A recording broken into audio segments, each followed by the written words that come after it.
Hello, everybody. I'm coming to you tonight on Thursday, December 29th. This is Jupiter's Day, and I'm going to announce some new activities I will be undertaking in 2023. First of all, I plan to um, put out at least 3 recordings a week.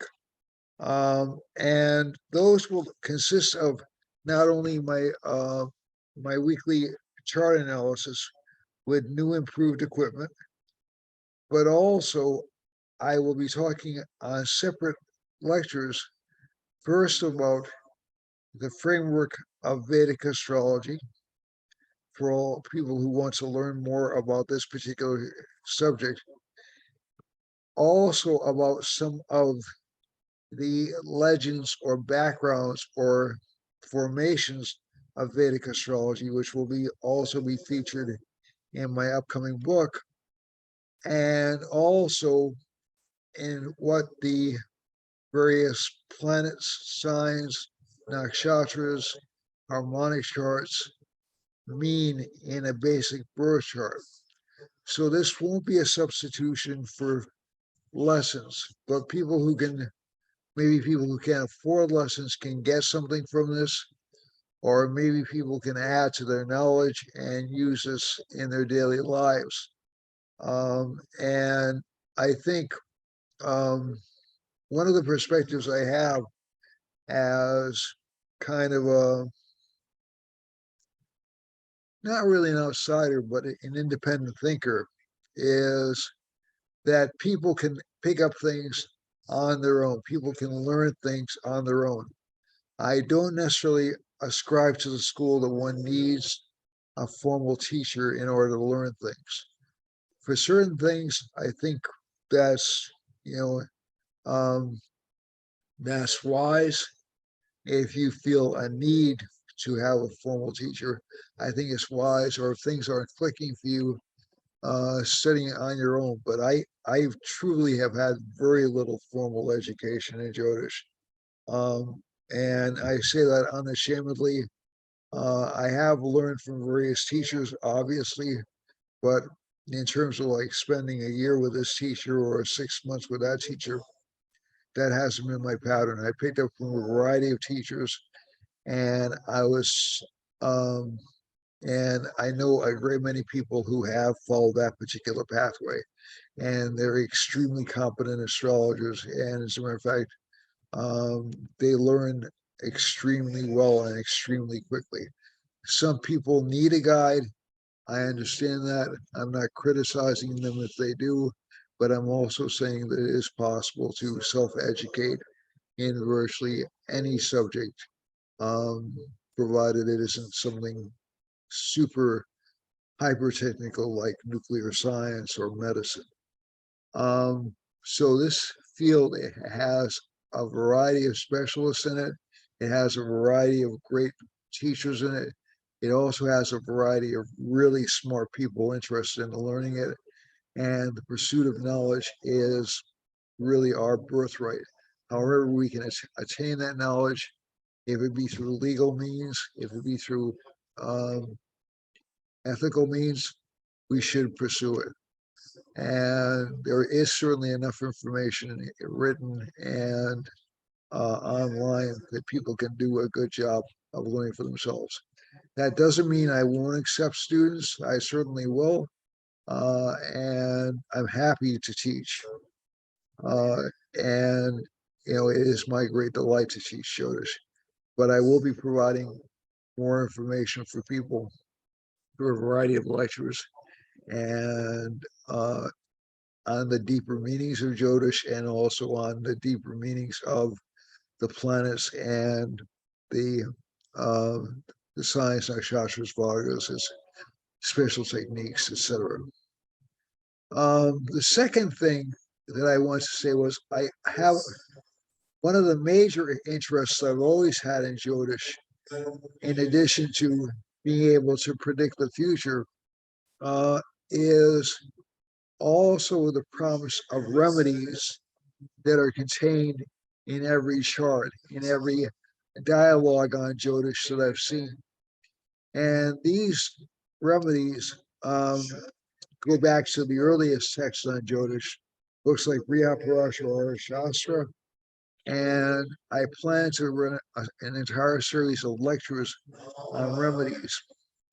So the remedies are going to be many of the things that I've learned and applied. For instance, I'll show you how to set up certain things. I'll show you which days uh, on which you should do these remedies. I'll show you various techniques which are non-metaphysical, which can strengthen your chart or deficiencies that you may feel in your life. And I'll also share what knowledge I have of Sanskrit and secret techniques that have been passed down from generation to generation in the Jyotish lineage. If you're worried about um,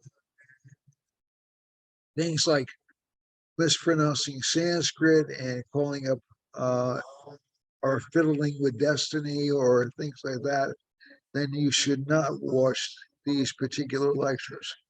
These lectures are not immoral, illegal, or in any way damning, but the level of anxiety you feel whenever you go into any kind of a remedy situation or any kind of a spiritual tradition, which includes a kind of a healing remedy, the first thing you have to do is you have to be calm and sure of yourself. If you're not calm, you will not make progress.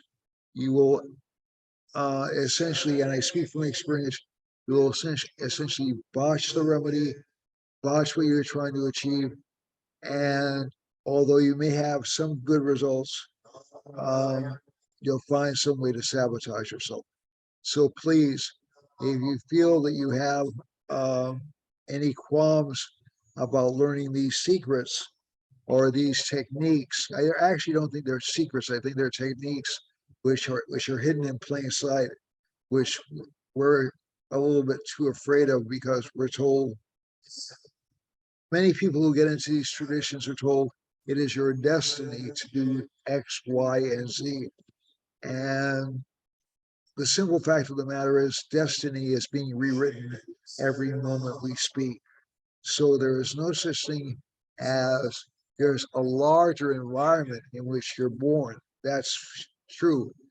But there are also both little and major adjustments that you can make to your life pattern through sometimes through little effort if you see it coming early enough, sometimes through a lot of effort if it seems like you're right on the cusp of a bad thing happening. So, but there are always some remedies, there are always some solutions to um, addressing problems in your chart, provided you haven't waited too long. Okay, so I'm planning on sharing this knowledge with you over the next year and beyond. Um, I will show you certain techniques you can use. I will show you certain practices you can use. Some of them are very simple acts, that you can do in the world. They don't. It doesn't necessarily have to do with chanting and mantras and and rituals. Some rituals are the rituals you do in day-to-day life, which we tend to lose sight of when we're having difficulties. So, um, what was the old joke? Uh, Doc, it hurts when I do that, and the first thing the doctor says, "Well, stop doing that." So I mean, some of these things are very, very simple. Some of these things are very, very obvious, but I can guarantee you, if you see these and even if you don't do them, you will achieve some benefit from them. One of my favorite observations about the Bhagavad Gita is that Um, when Krishna explains himself or teaches Arjuna yoga, the path of yoga, um, that's an oversimplification, but that's basically what it is. The narrative is being delivered by a sage or a priest who's essentially eavesdropping on the conversation between Arjuna and Krishna and relaying it to his monarch. And that's the blind king, which corresponds to our sensory world. Okay, our sensory perception of the world. And at the end, not only does Arjuna become enlightened, but the sage becomes the priest becomes enlightened, the one relaying the story becomes enlightened, and the blind king does as well. So there will be some benefits, but again, I don't want you to be afraid that you're doing something unorthodox or forbidden. If you feel that, then I would encourage you not to look at those particular videos. I'll have them labeled specifically, but this is a dare for you to step outside your comfort zone as well. If you feel that you're a little bit afraid, I'd encourage you to at least watch a couple of them. And I think small steps can lead to self-mastery. Okay? So that having been said, I'm not a guru, I'm not enlightened, I'm just an average Joe like the rest of you guys are. I'm just an average person, but I've been blessed to have been exposed to this wonderful age-old knowledge. And I feel very fortunate in that. And I'd like to share it with you. Okay? So that's it for now. I'll see you early next year with another forecast. Hopefully, I'll have a new camera set up by then, and a new sound system set up by then. If not, I'll still soldier around, but I'm planning to do that this weekend. And hopefully, I'll be coming to you in much better conditions, and I'll have a green screen behind me later on this year, so the background will be a little bit more changeable from week to week. And it'll make for a more pleasant listening and viewing environment. Also, maybe I'll be able to introduce some kinds of distractions in the background to make it a little bit more entertaining. Okay, so that's it for now. I bless and love every one of you who have been with me thus far on this particular journey. I appreciate you gratefully. I pray for you every night. And thank you very, very much for tuning in. This is greatly appreciated. Namaste and have blessings and have a wonderful year. Bye-bye, everyone. Love you all.